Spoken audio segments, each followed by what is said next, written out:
नमस्कार। चलिए इस हफ्ते के जरूरी करंट अफेयर्स का फटाफट रिवीजन करते हैं।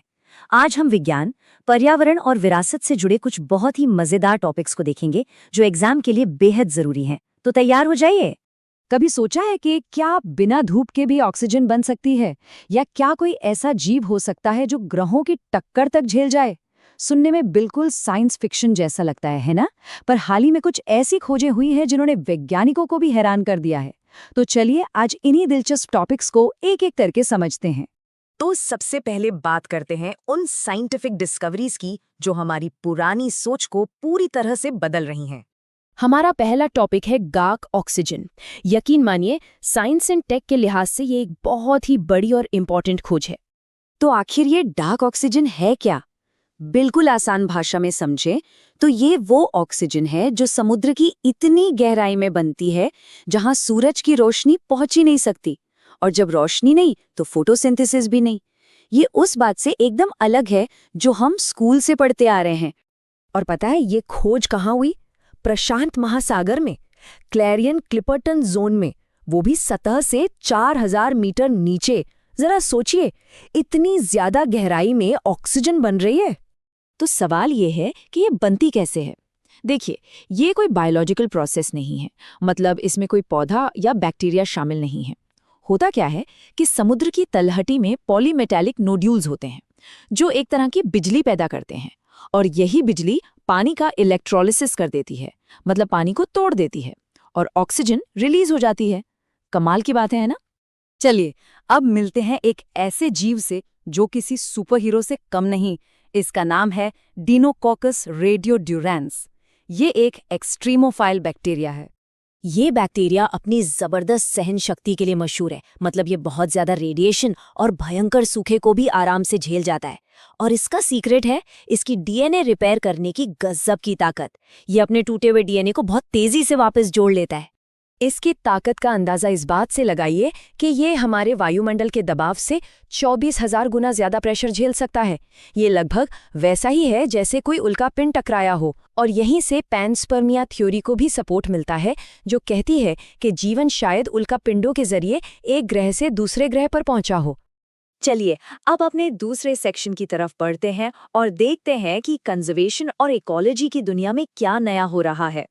एक बहुत ही अच्छी खबर है, भारत में चीतों की आबादी अब बढ़कर 53 हो गई है।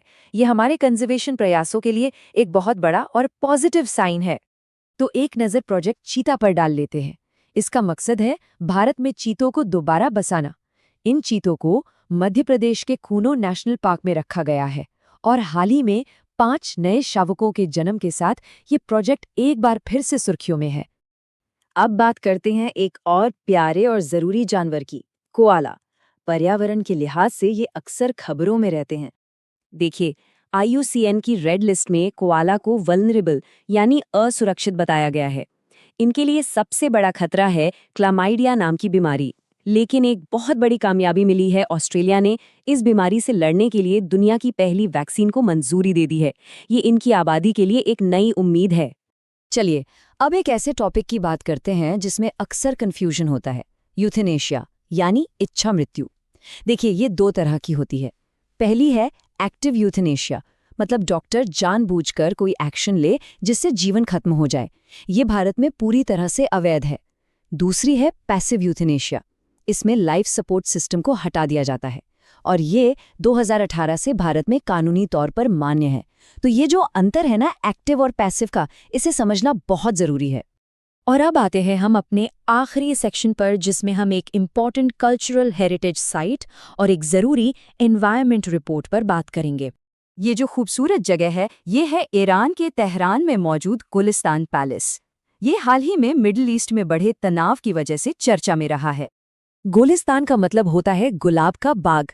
ये एक यूनेस्को वर्ल्ड हेरिटेज साइट है और अपने यूनिक आर्किटेक्चर के लिए जानी जाती है, जिसमें पर्शियन और यूरोपियन स्टाइल का मिक्सचर देखने को मिलता है। चिंता की बात यह है कि हाल की खबरों के मुताबिक इस तनाव के बीच इसकी इमारत को कुछ नुकसान पहुंचा है। और आखिर में centre for science and environment यानी CSE की रिपोर्ट के कुछ चौंकाने वाले आंकड़े देख लेते हैं। रिपोर्ट कहती है कि भारत में बाघों के 40% घर उन इलाकों में है जहां 6 करोड़ लोग रहते हैं, जिससे कॉन्फ्लिक्ट बढ़ रहा है। और एक और परेशान करने वाली बात यह है कि देश की सिर्फ 15% आबादी के पास ही एयर पोल्यूशन मॉनिटरिंग स्टेशन की सुविधा है। ये वाकई एक बड़ी चुनौती है। तो चलिए एक बार फटाफट सारे कीवर्ड्स दोहरा लेते हैं।